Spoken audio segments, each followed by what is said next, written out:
बाबूजी। कजरी रानी सुन, और बाप दिया हमरा से तय कर ले रहे, अब तू नैन मटक्का करता हूँ हुसैन साहब से।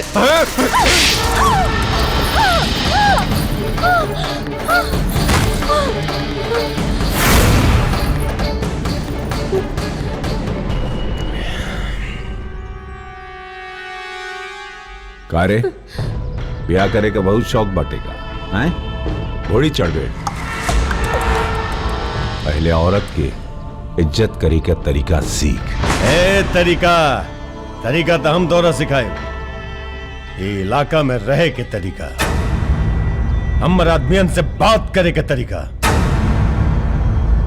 हमरा होके वाला मेहरारू के ना देखे के तरीका। कैसे? ए बेचना। हाँ भाई जी। क्या बोले रह रही? कुत्ता बने बे हमरा तू कुत्ता। आज हम तारा कुत्ता बनाए। आओ बनाओ। हम तारा क्या कुत्ता बनाए।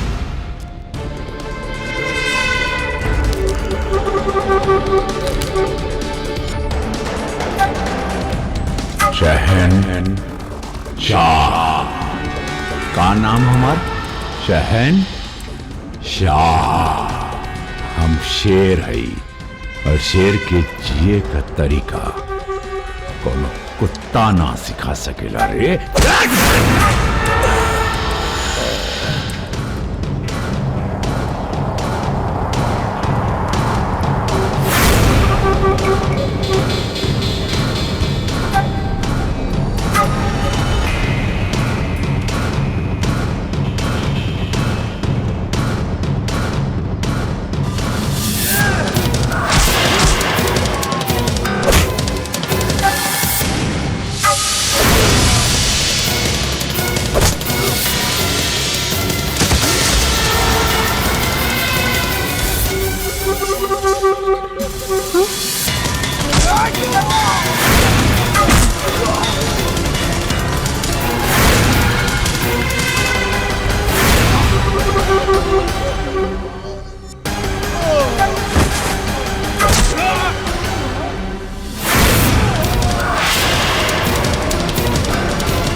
घोड़ी चढ़ी।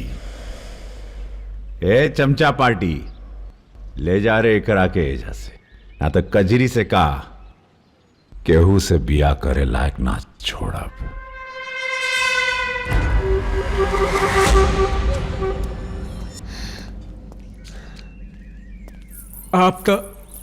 आप तो भगवान बन के आ गई लोग।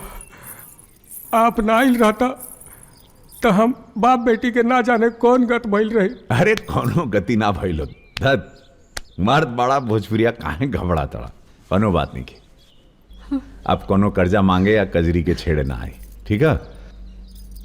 अच्छा हम चलता नहीं। अच्छा कजरी बाय।